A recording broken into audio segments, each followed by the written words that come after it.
Hello, hello. Hi, everyone. Let me make sure that I'm not muted. It doesn't look like I am. Welcome. If you could hop in the comments and let me know that you're here. I'm so excited that you're here, even if it will be, my goal is about 30 minutes, right? Because it is 8 p.m. my time at least, and that's like almost bedtime, right? In the teacher world, am I right? Early to bed, early to rise. All right, let me just grab my notes here and make sure I'm ready to go. Before I start, please know that I have a pile of tissues over here ready to go, so I may have to straighten up. I am kind of on the gotten over the hump of the worst of a cold that I've had, so I apologize if I'm sniffly or sound a little raspy. So hey, welcome. I am Mandy Rice of the Sustainable Teacher podcast and teachonamission.com. And like I said, I'm so glad that you're here. Hi, Joy. How's it going? So glad you're here. Hey, Krista. Welcome. So yeah, I help teachers build sustainable classrooms. That's really my thing, right? So that they can stay there as long as they want to stay there, and not just the average, 5 years or so, and also without sacrificing their personal lives in order to stay there. Can I get an amen on that? I feel like coming out of, and yes, we really are on the tail end of the school year. Karen, that's so awesome. Thank you. I'm glad you're loving it. Thank you for sharing. We really are on the tail end of a school year that's been a doozy, right? And I'm hoping that our message on the podcast and here in Facebook Lives is one that resonates with you, and that your preserving you is a priority for me and my company here at Teach on a Mission. So like I said, if you would get in the comments, let me know you're here. Let me know what you teach. And let me know on a scale of 1 to 5, how much that message of I need my personal life to be a priority again resonates with you. 1 being, meh, I'm fine. I got the whole work-life balance down. 5 being, oh my gosh, that resonates with me so much. This has been a year. Right? Oh, thank you, Joy. That's awesome. So awesome. Okay. There is a little bit of a lag, so I will see your all's comments once you hear me say that. Here in like 10 or 20 seconds or something like that. Okay. So today we're going to hammer in the idea, like the title of the live, right? That no 2 flipped classrooms should look the same. No 2 flipped classrooms should look the same, meaning that although flipped learning is a specific strategy, it really is. It's a specific strategy. How you implement it in your classroom can look and work differently, right? Based on your course and your students' needs. And then what we'll do is we'll really get into the options that you have in flipping as well. Karen says a 6, right? Like, I really need to hone in the work-life balance thing. I need my evenings and weekends to not be consumed by all things teaching. And I will say this, this year's just been different. Teachers have been working more than usual, and I don't know that that's 100% bad. It's definitely wearing on teachers, but we know that the time that we commit, right, it ebbs and flows with our job, but it really seems, we know that the pace that we're going out is not sustainable, right? And I'm hoping that that's where our podcast and my messaging really comes in key for you. High school art teacher, great, Krista, need work-life balance. Yes, an energetic 7. Okay, yeah, so I'm not off base in what I'm saying there, right? Okay. Let's see, where was I? I'm just looking at my notes, make sure I'm not missing anything. Okay, so we're going to talk about no 2 flipped classrooms look the same. So then answering that question, well, then what should mine look like, right? How should I flip?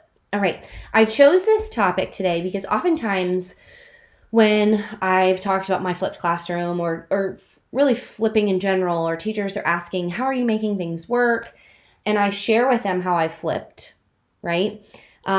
Many will respond in saying, well, that's because that would never work for me, right? The situation that you just explained there, Mandy, with how you flipped your classroom, that would not work for me because of XYZ, right? Fill in the blank. Whether that's because of less than ideal student access, that's a big one. right? That's a big one, that not everybody has internet access at home, or not everybody has a device that they're able to watch a video on at home. Sidebar on that, I'm hoping since March of 2020 that has changed. Not that everyone now has Wi-Fi, all students, and not that all students have a functioning personal device, not one that's shared with multiple people, but I'm hoping that it's better. And I'm hoping that it opens some people's eyes around, we really need to get our kids access, right? So whether it's because of less than ideal student access or less than ideal student completion of homework, right? Or that's really low, whatever the reason, they think, oh, that's not going to work for me. But what that means is that the flipped classroom is a one package, and you can't go outside of that. It can only look one way, right? So today we're going to talk about how flipping, although it's not a one size fits all, it certainly comes in different forms, and you can tweak it and you can make it work for your classroom while still reaping the benefits of like the basics, the foundation of flipped learning principles. Now, as we're going through this training, because I'm going to bring up my slides here in a second, please be sure and ask me any and all questions that you have. Ask me any and all questions that you have. Just know that I am not going to see the comments while I have my slides up, because I'm going to see my slides. And that really is a good thing, because squirrel, like I totally am like the dog on Up when it comes to comments. Like I will sit there and look at them the whole time and not get to my training. So when you ask a question, just give some context on what it is you're asking about, so that at the end, when I do some Q&A, I can jump right in and really answer your question without saying, what do you mean? So just a little sidebar there. Okay, let me go ahead and get to my slides here. All right. Oh, and that's right. I switched cameras too. That's helpful. That's really helpful. All right. So no two flipped classrooms should look the same. So how should I flip, right? Okay. So I'm going to give you really three options here. Let me kind of clear up my screen so I can see a little better. Here we go.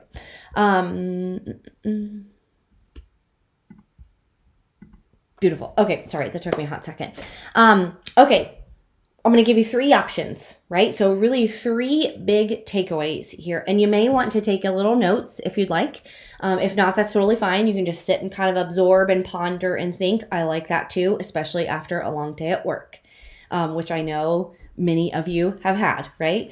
Okay, so the first one is what I just call a, quote, traditional flip, which that's kind of an oxymoron because flipping is not really traditional, and yet there is a traditional flip, right? Excuse me, I'm going to take a drink.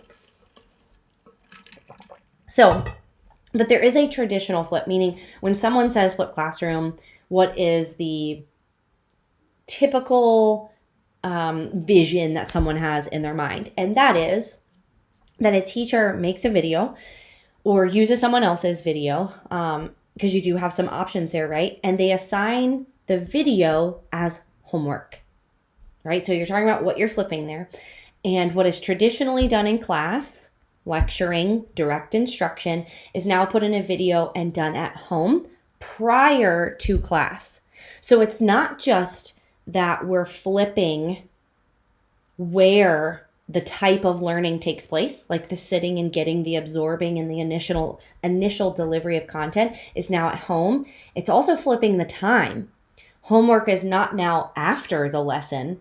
It is the, quote, lesson, and it comes before what's done in class. So let's say it's Monday and I don't know, we just kind of like went over a test that we took last week, just kind of rehashing and reflecting, metacognition, student reflection, all those beautiful things.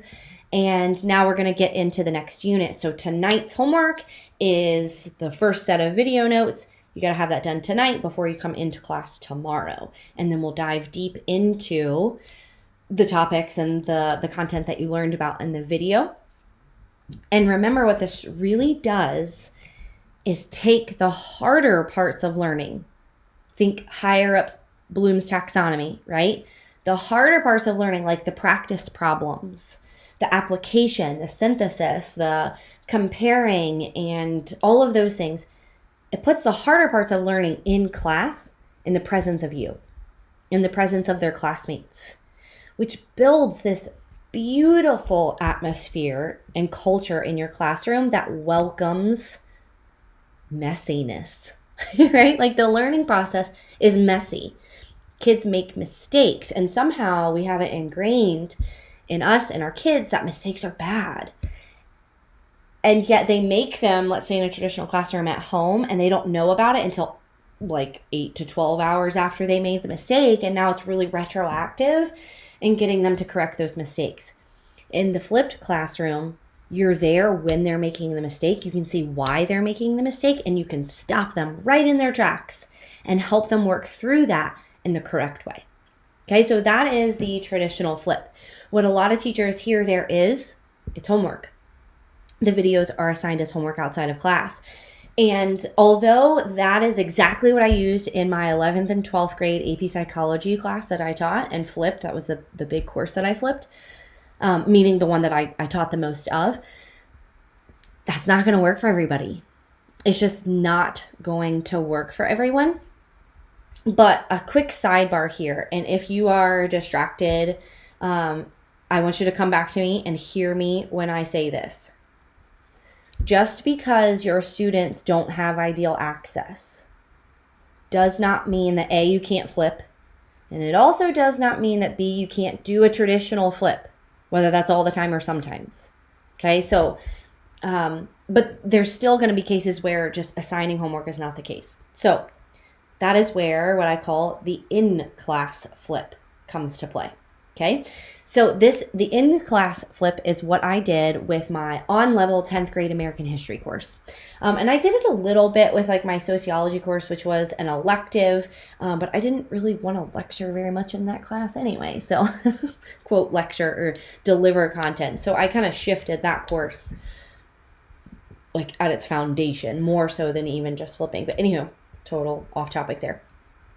So if you know your students and your class, and this could change year to year, by the way, this absolutely could change year to year. And you just know that, you know what, I am essentially setting my students up for failure if I assign these videos for homework, what would be 2 to 3 times a week, let's say at the upper middle school and high school level. Don't do it, right? Don't set your kids up for failure if you know that's what's going to happen. That's exactly the shoes I was in, right? The spot I was in with my on-level 10th grade American history course. They just, not that all of them wouldn't do it, but a majority. And so I would just be reteaching. And that's not, I would just be doing the same exact thing again, therefore double the work. And that's not worth it. That's not what we want to do. That's not sustainable. So what does the in-class flip look like?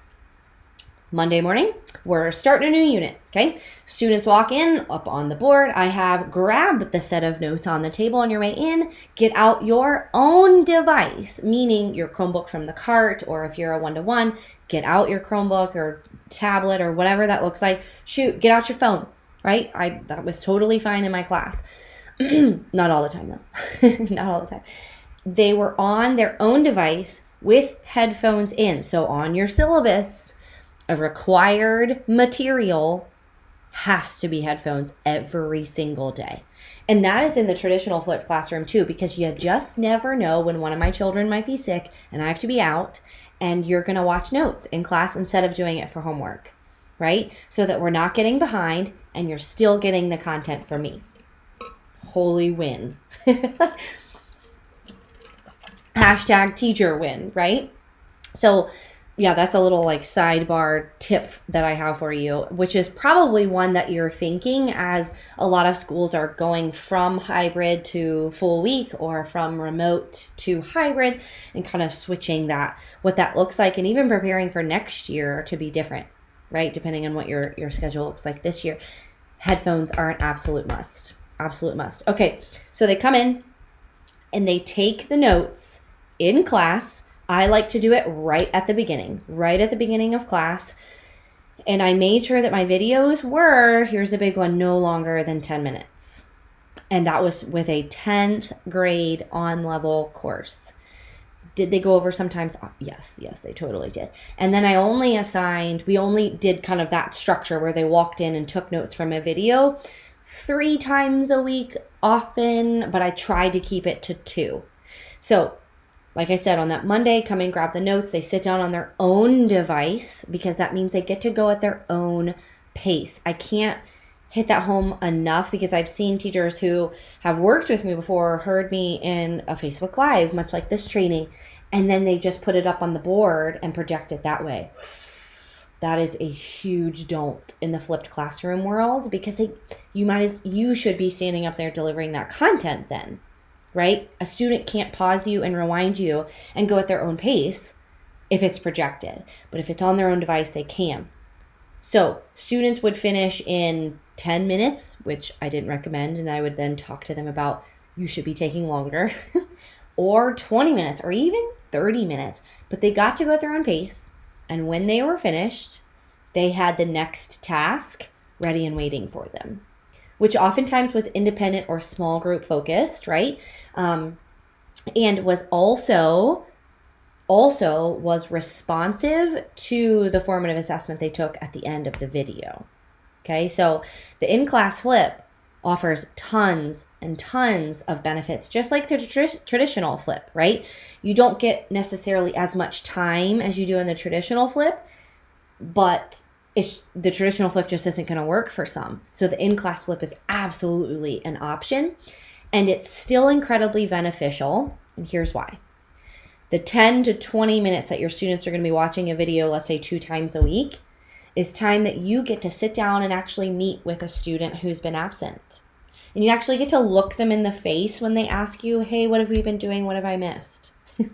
Rather than what I felt like oftentimes in my classroom, they would walk in and they would say, hi, I've been absent. I'm like, yeah, I know, but I can't talk to you right now. Right? I would get like agitated, like, yeah, and you needed to come to me before class or after class, right? But now you have time. You have time to just be available to your students. Just be available to them during that 10 to 20 minutes. Or maybe, just check your email real fast, right? Or prepare the activity that they're going to be doing the next time they watch it, right? Like you can use that time. And it's not always going to look the same on how you use it, but you are available. And that's a beautiful thing.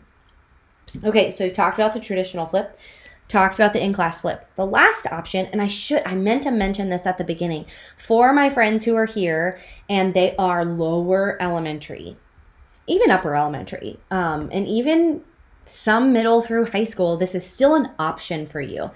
This next one that I'm going to show you is an option for everyone, but I think the main way that an elementary, especially lower level elementary school teacher would flip, and that is the station flip, okay? I would use a station flip in my class, which again, upper, right, like the older ones, 10th through 12th grade high schoolers. I would still use the station flip every once in a while, but it wouldn't be necessarily the first time they were hearing about it. It wasn't just the content delivery. It was more like, let's dive deeper into like the normal curve was one that I did, or statistical significance, some harder stuff that I knew my students would get hung up on. So I made like a video that was helping them see examples and to clarify a bit more. And I had anywhere from 4 to 7 or even 8 sometimes stations in my room that they would physically move around to. And one of them would be a video like that. And then they would answer some questions on something like Edpuzzle or even on a paper, right? Even on a paper. So, but that's just kind of like a supplemental station flip. I totally see this being as the main way that an elementary school teacher could flip because it's in your class. Not everyone is doing it. So if you don't have devices for everyone, you can just have a station where there's devices and they get to watch a video of you explaining anything under the sun, or like the sun. The sun is a star, right? Like anything that you're wanting to deliver content about. And that doesn't have to be a video you make necessarily. It could be a supplement, like from Khan Academy. I've used a lot of those before. From PBS Kids. Like there's tons of videos, and you guys know all of this, that you could kind of just plant in various stations or centers around your room. I also love, And I've seen teachers do this on ones that I've worked with in my online course, where they will, so like your centers, right? And you oftentimes in the elementary room, you have the same exact centers, like half the year or the full year even. But there's specific directions that you're wanting to give them. Make a video of the directions of you saying, here's what you're going to do in this station or in this center. Especially at the beginning of the school year, that could be really huge in helping them to see kind of that metacognitive process. And even in our babies, right? Like, oh, I'm not understanding or remembering what I'm supposed to be doing right now, but I think she told me to watch this video. I'm going to watch it real fast.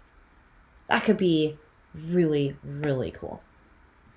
Okay, now I want to open up for any and all questions that you have. And we're at 8:20. My goal was 8:30 because I don't want to spend all of your evening, right, talking about this. Let's get a little bit of great information and then move on. That's what's sustainable, right?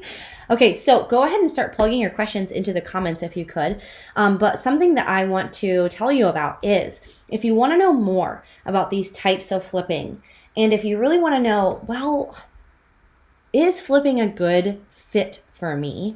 I want you to go grab the Flipped Classroom Starter Kit. teachonamission.com/starter kit. And I am going to go ahead and plug that into the comments here really quickly, if it'll allow me to. Teach on a Mission. I should have had it copied, but of course I didn't. /starter kit. It is a totally free downloadable PDF. Looks just like this. I actually have it right here in front of me. I'm just going to get my iPad off of it. And I'll show it to you once I get back on the big screen too. Here it is, right? And I tell you about the podcast on the back. But in the very beginning, past like the table of contents and all that kind of stuff, is flipping a good fit, right? So we talk about, is flipping a good flip or a good fit? There we go. And then we talk about, well, if it is a good fit, which in most cases I do recommend that. Of course I do. I think it's amazing. I talk to you about, oh yay, good job, Karen. What type of flip you want to do. Let me find it. Talk about tools of the Flipped Classroom.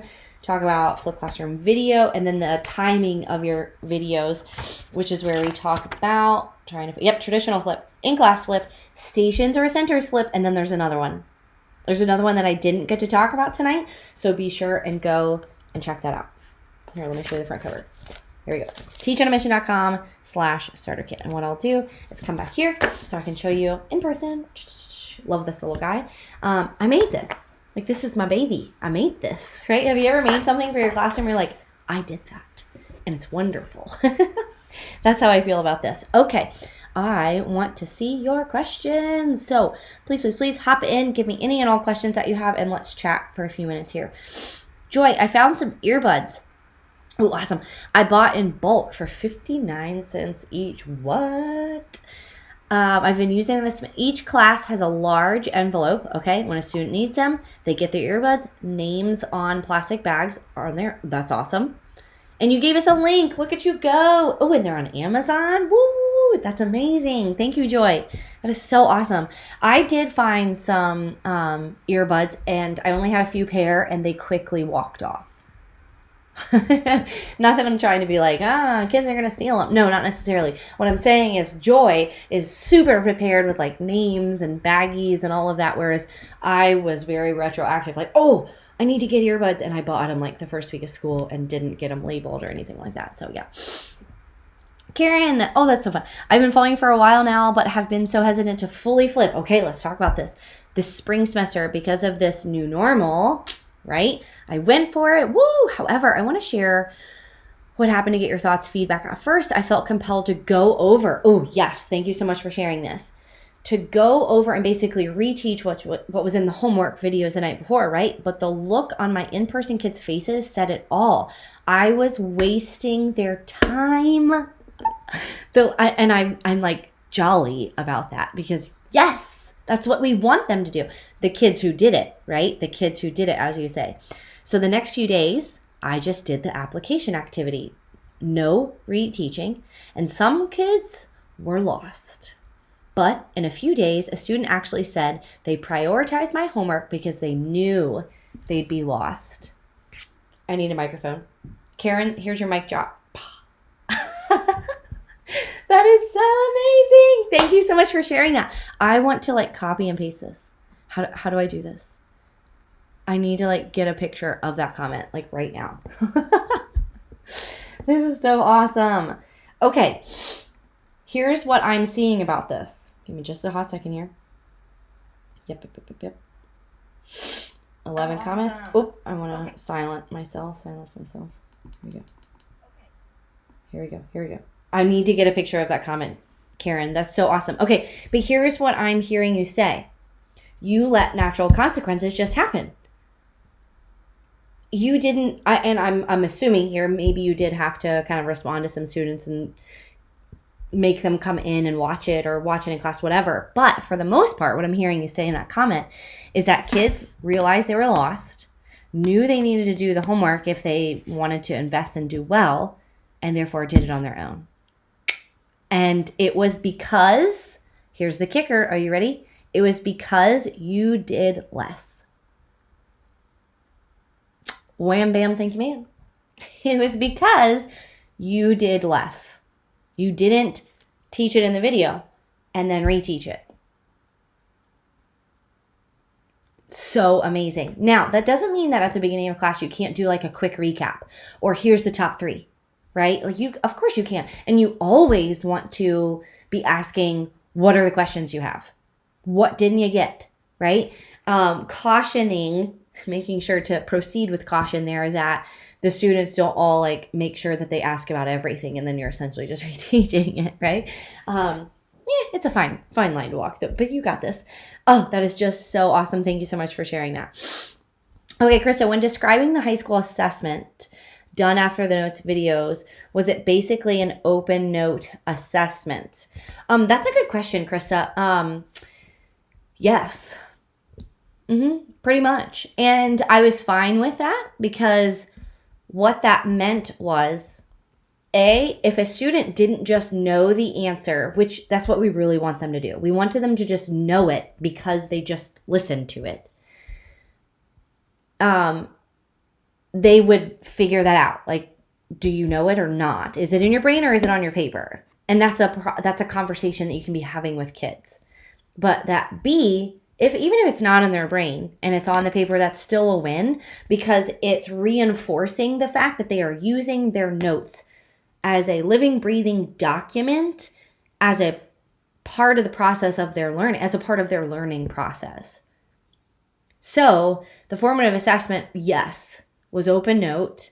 And that, did you get this from the video? Right? And the absolute red flag being, if it's not in your brain or on your notes, then you need to go back. So yeah, I hope that helps. Now, not all kids necessarily go back depending on the structures that you kind of implement there. But then you have the activities help them dive deeper. And hopefully in those activities, they can see, well, here's where I need the part that I missed or the part that I don't understand. So I need to ask about that.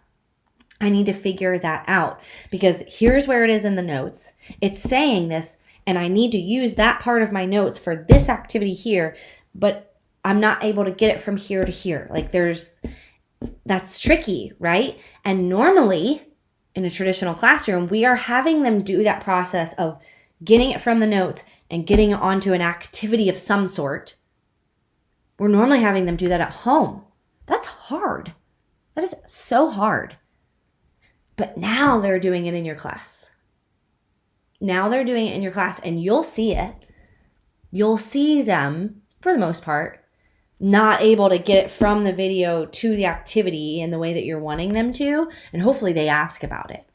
And you being there, available and just present for them in that moment, so huge. So huge.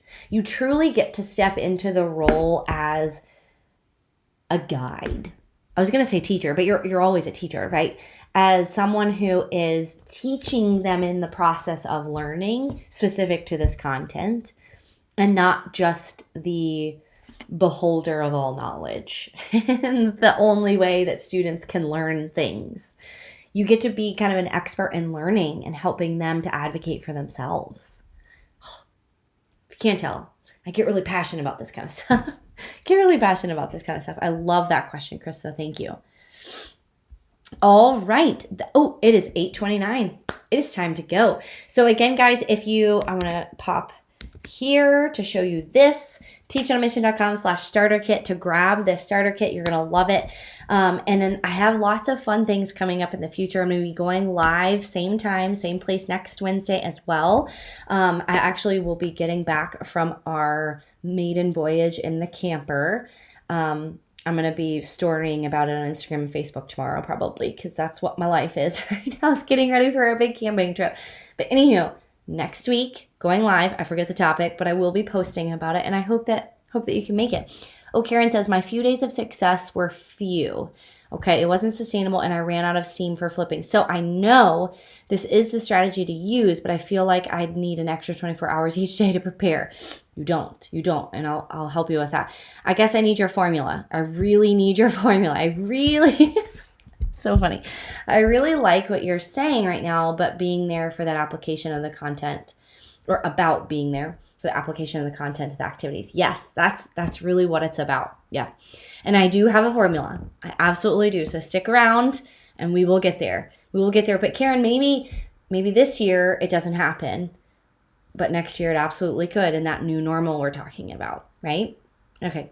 All right, everybody have a fantastic evening, and I will see you either on the podcast. Yeah. New episode came out yesterday. And we'll again next Tuesday. Yep.